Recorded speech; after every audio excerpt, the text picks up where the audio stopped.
Why effective research is the key. The importance of knowing your perfect prospect. Earlier, you were introduced to a couple of old-style advertising resources that highlighted both the theory and the practicalities of advertising offline in the past. What we are now going to do is move this on a stage by looking at resources that are more focused on online advertising before demonstrating how you use your research results to create highly effective sales copy. To do this, I'm going to imagine that as your first assignment or commission, you've been asked to write a sales page for a digital information product focused on the presently booming acai berry weight loss market. This happens to be a product that someone else has created in this hypothetical case, but the principles of research and writing would be exactly the same as if it was your own product. Having an example to use when demonstrating how to research your market properly is extremely important, because when you create sales copy, you always do so with a very specific project and objective at the forefront of your mind. When you write sales copy, your sales page must be designed to appeal or talk to the kind of people who are most likely to buy the product for which you are writing the copy. To take this one stage further still, many professional copywriters recommend that you should research your market until you have a very clear idea of exactly who the person is that is most likely to buy the product. Once you have done so, you then produce your own identikit picture of the ideal individual customer for that product.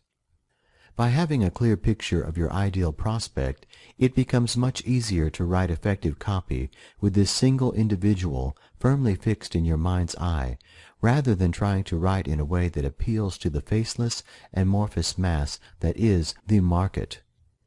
Isolating one individual perfect prospect usually works incredibly well, because, as when you are speaking to another person face to face, it is always easier to make what you're saying a perfect match for the needs of the individual than it is to say something that is 100% matched to the requirements of a large group of individuals. This is something that I always do, and when I have my perfect prospect in mind, I raise it another notch by searching for and printing out an image of someone who looks very close to being the person I have pictured in my mind.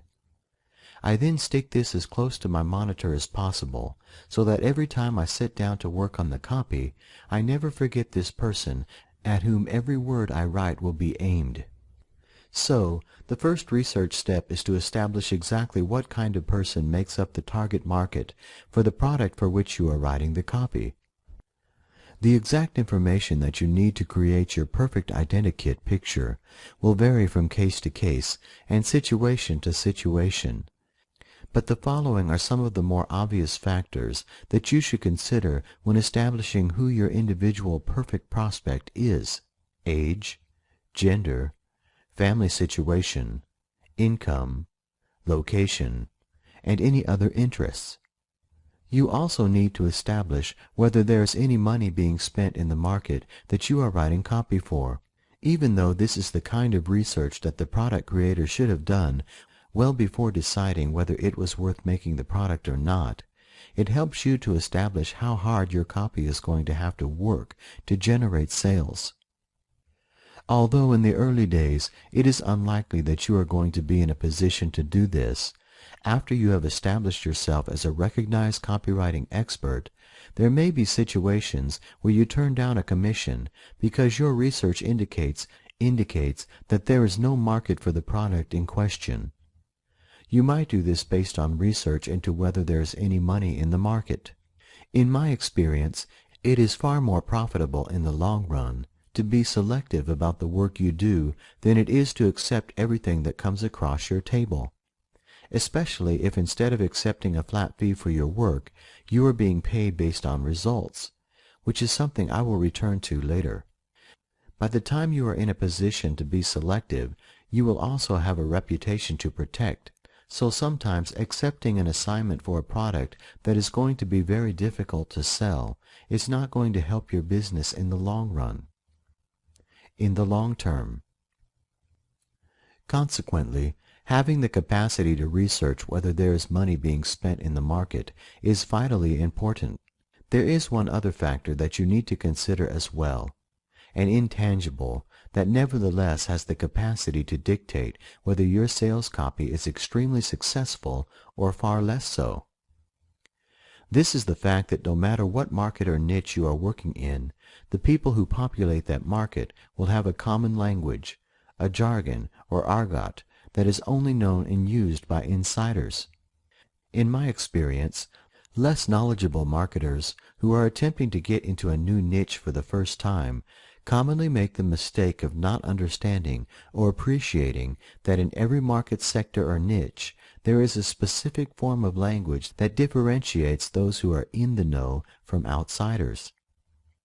Because they do not understand this, they market using outsider language, in other words, ordinary everyday English, and their sales results are poor or non-existent as a direct result. Remember your perfect prospect? Well, he or she is undoubtedly an insider who uses the special jargon that only insiders know. It therefore follows that if you really want to get your sales message through to this prospect in the most powerful and effective way, you have to learn the insider way of speaking to do so. As a simple demonstration of how all-pervasive niche jargon is, you would probably think that if you are going to buy seeds to plant in your garden, understanding the information on the label would be child's play. If so, this Seed Packet Jargon Buster page will probably help change your mind. Seed Packets Explained. Bewildered by the jargon on the back of seed packets? Here's a list of what the words and expressions mean. Seeds are sown, plants are planted. Transplants and seedlings are small, young plants. Germinate equals when the seed starts to grow and develop a root and a stem. Under glass, a cover of some kind to protect the seeds or plants from inclement weather. Examples: bottle cloches, cold frames, and greenhouses. In heat, a heated area for growing in. It helps seeds germinate, most often needed for crops, such as tomatoes, that originate in warm countries. Drill, shallow Y-shaped trench, to sow the seed in. Often the depth is given, such as a drill 1.5 centimeters deep. Use the corner of a rake or the tip of a trowel. Flat-bottom drill, shallow trench, but fat or U-shaped, not Y-shaped, often used for sowing peas in. This is just one niche market example, but every niche or market sector is the same. Hence, it is simple. You have to learn the language. Your essential research portfolio. To start putting together your Identikit Perfect Prospect, the first thing you need to establish are factors like age, gender, and so on. The first step towards building up this picture is to find other websites in the market in which you have been commissioned to write sales copy. In my example, the acai berry market. To find these sites, run a standard Google search using your main search term to locate other associated sites.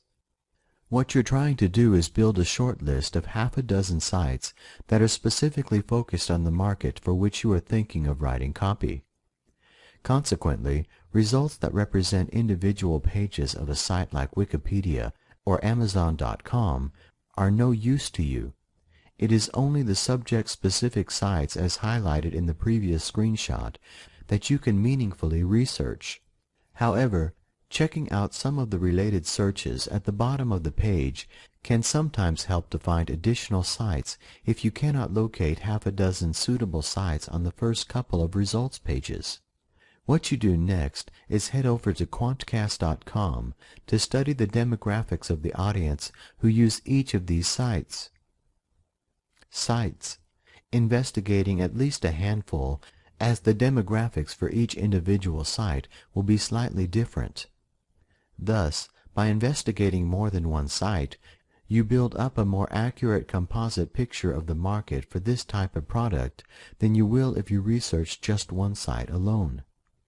Quantcast is a site where there is a huge amount of information available about the audience for millions of websites. Although not every site on the net has been quantified, you will sometimes find that the information is an estimate rather than an accurate quantified result. Nevertheless, even these estimates have value as they help to compile your composite market picture. To continue with the previous example, we'll start with the acaiberrysite.com. According to Quantcast, the site currently sees approximately 27,000 visitors a month, down from a peak of nearly 47,000 in early March 2009. This declining traffic would suggest that this particular type of product may be getting less popular than it once was.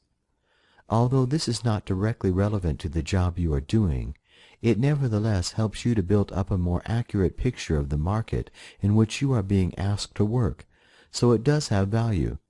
Beneath the chart, there is a detailed breakdown of the demographics of U.S. site visitors for this particular Acai Berry site. For this, you can clearly begin to see the value of using Quantcast in your research. For example, while you might imagine that the majority of potential prospects for a product of this type would be female, the demographics of this site suggest that there are slightly more male users than females. You can see that nearly 70% of site visitors are aged between 18 and 49, and that almost the same percentage are childless. But there is still more information to be found on the page, as on the right-hand side, there is a list of other websites that people who visit this one are likely to go to, together with an affinity rating which indicates how much more likely they are to visit these sites than an average net user. You can see that there are a few more Acai Berry sites that you can add to your list. For example, sites that are in exactly the same market. However, there are sites in the list that have nothing to do with acai berries or dieting, with several money and debt-related sites shown as an example. This is incredibly powerful information because it enables you to learn a great deal more about your targeted prospect, firstly from this list itself, and secondly by visiting the sites in question to learn more. For instance, the fact that the people who use this particular weight loss site also visit debt-related resources suggests that they might have money problems, a suggestion that is at least partially confirmed by the earning figures shown in the demographic chart seen earlier. If the sales copy you are writing is for a more expensive product, this information would be extremely relevant as it gives you some indication of how you need to target your copy if it is to be successful. For example, for a significant proportion of your potential prospects, money is likely to be an issue, and therefore you will have to focus on value for money. Yes, it costs this much, but just look at how much you get for the price when you write the sales page. Now, go back to your original Google search. Copy the URL of another site in this market and do the same again. This, for example, is what Quantcast has for acaiberryreports.net. Now you can see that there are far more women using this site than the previous one, which might suggest that their advertising is more targeted for women or that the sales page is more female-orientated. Whatever the reason, the main point is that this adds a bit more detail to the composite, perfect prospect picture that you are building up. To find out where the target audience lives, open Alexa.com, paste in the site URL that you are investigating, click the Go button, and finally scroll a little way down the page to find the geographical makeup of the site audience. The audience for acaiberrysite.net is overwhelmingly U.S.-based, as would be expected, with the next largest single country prospect base being India. With lots of highly appropriate demographic information collected, the next step is to establish whether there is any money being spent in this market, because when money is being spent, there is also money to be made.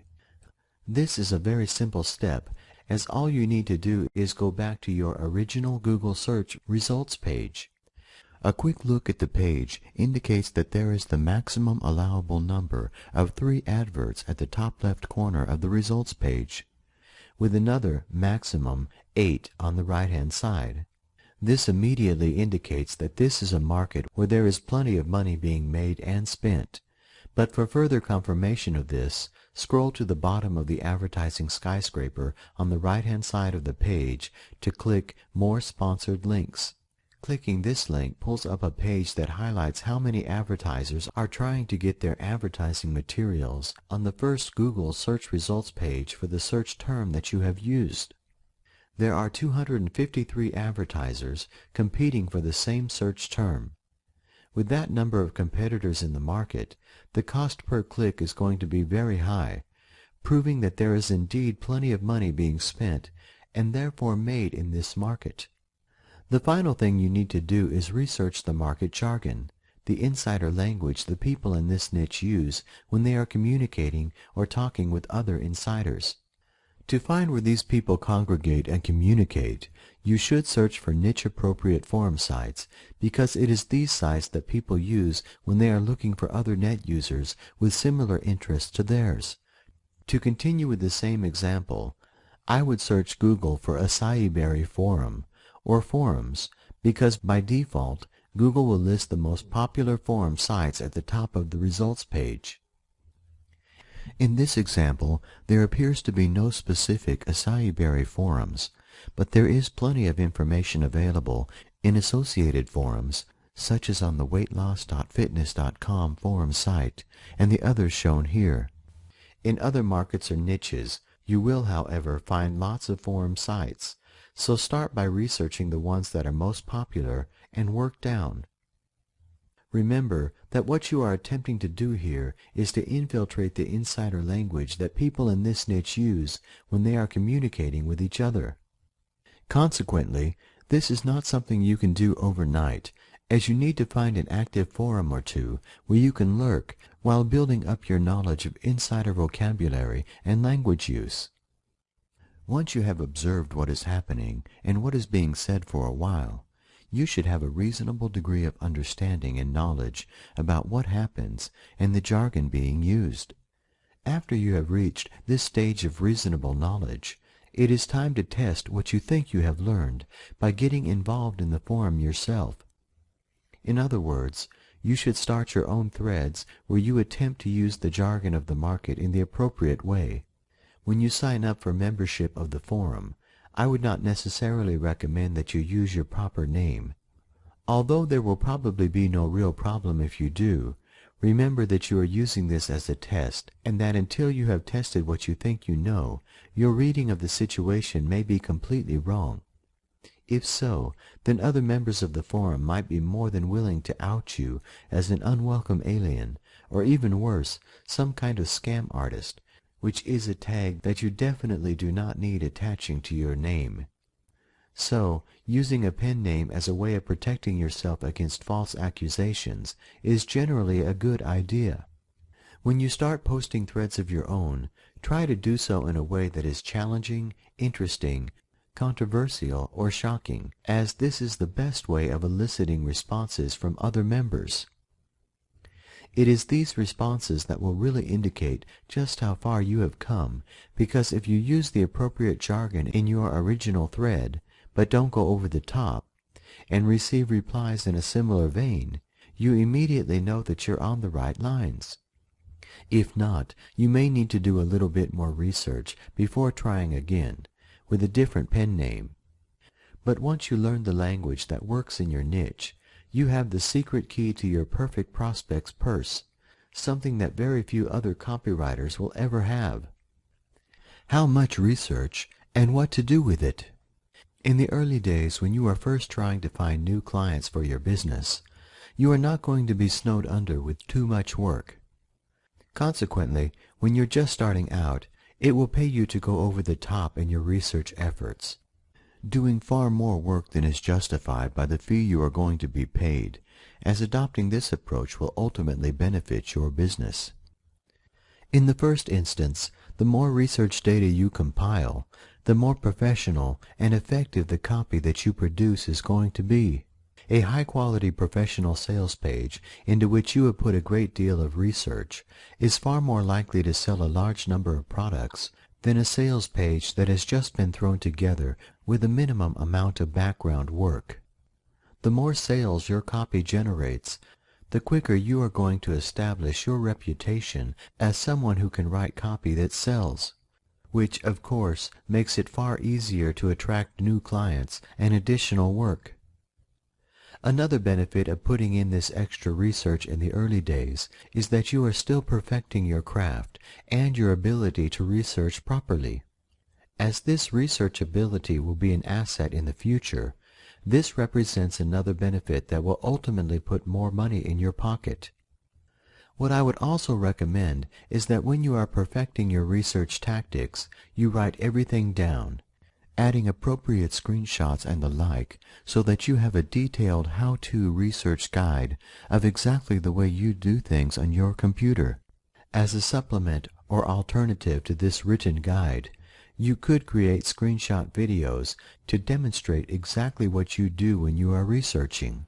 You can do this for a couple of reasons. Firstly, as a natural part of your research activities, it is likely that every so often you will discover a new trick or workaround that helps save time or improves the quality of your research results. If you include this in your plan, it ensures that you never forget these tricks, which can be important if they are things that you are likely to use only very occasionally. Secondly, and far more importantly, this how-to manual is something that you can give to someone else so that they can replicate exactly what you do to research your market. This is going to be invaluable once you start getting busy, because when that happens, you are no longer going to have the time available to personally undertake the depth of research you need to do. You are therefore going to have to find other people to do the research for you. Your guide enables them to do research in exactly the way you want it done from day one, meaning that you can be absolutely confident that the research results will be exactly what you need. As an example, if you do get to the stage where you are asked to create a new sales page for a different product every week, then you are probably going to need 4 assistants to do the research for you. Although finding research assistants is easy through sites like Elance or Get a Freelancer, getting them to do the job exactly the way you want is going to be a nightmare if you do not have a manual that goes into every tiny detail of the job required. You would waste several weeks writing it from scratch when you get to the stage where you need to outsource, or you can create the guide as you go along so that it is ready the instant it is needed.